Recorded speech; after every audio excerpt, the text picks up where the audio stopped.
Hello, welcome to the next video in this series. Let's talk today about motivation and depression, and let's focus specifically on your motivation and what you can do to ease your symptoms and how to go about it.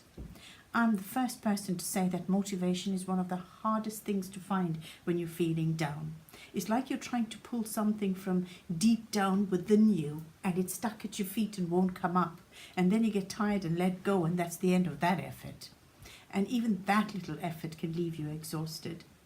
Finding the motivation to get motivated can be pretty daunting, and this is where you can do certain things to improve your situation. One is the small step strategy that I advised in earlier videos, which comes in very handy if you're looking to make changes that are manageable rather than radical.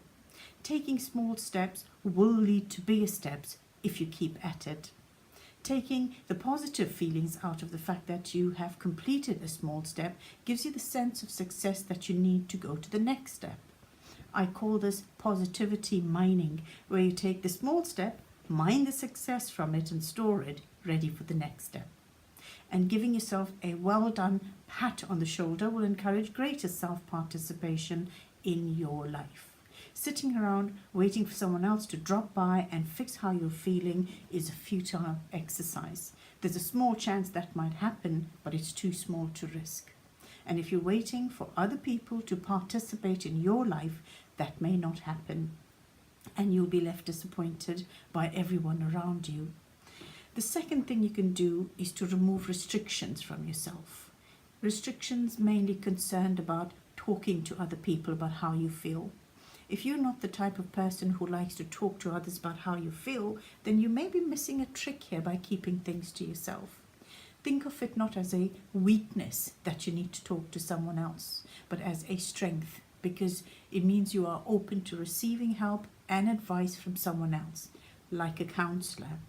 I've explained before that friends and family can be important support systems for when you hit a low point in your life, but that their support cannot be taken for granted. You also have to contend with the reality that sometimes they may withdraw their support or over time give you less of it, even though that may not be what you want or need. Sometimes your support system may just be too exhausted themselves to give you the attention you need. If you cannot or will not get to a counselor or therapist, you have no choice but to draw on your own resources. And in this regard, you need to understand the following. You may be low on resources, but this doesn't mean you don't have any. In the same vein, you may be low on motivation, but it doesn't mean you don't have any. It just means that you have to dig deeper to pull out those characteristics of yourself, and you can do it.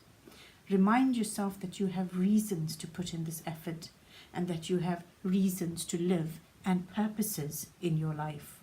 Whether that purpose is your family, a partner, a pet, children, a career, or just feeding the birds in your garden, it's still a purpose, and that purpose represents a glimmer of hope. It is that glimmer that can give you the drive to find the motivation to take you outside your comfort zone of depression. Yes, it can become a comfort zone. People can become so entrenched in their misery that they accept it and forget about the life outside of it.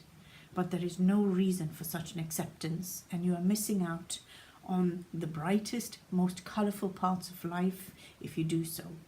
So find that one thing that means something to you, that you get up for in the morning, and if you don't have that something, make one up or get one. Even if it's something as simple as going outside once a day, greeting a neighbour. Even a little gesture like this is enough to stimulate a feeling of warmth and positivity in you. That stimulation is enough to give you the courage and motivation to either seek help or use any of the methods I have advocated in my earlier videos, or talk to someone about how you feel. If you can find the motivation to just talk to someone, even if you don't get much feedback from them, it may be enough to unburden you, and you can feel some of those negative thoughts and feelings lifting. These are things for you to do, so you rely on yourself in the first instance, and any other help you get can be regarded as a bonus. You draw on your resources, and you can take the credit for helping yourself through a difficult time. All of life is a learning curve, and you're quite often your own teacher. If you can teach yourself one thing, teach yourself this: you can do anything you put your mind to. Just put your mind to getting past the symptoms of depression and you set yourself on the right path. This only you can do. Thank you for watching. Please don't forget to comment, like and subscribe. And until the next video, cheers.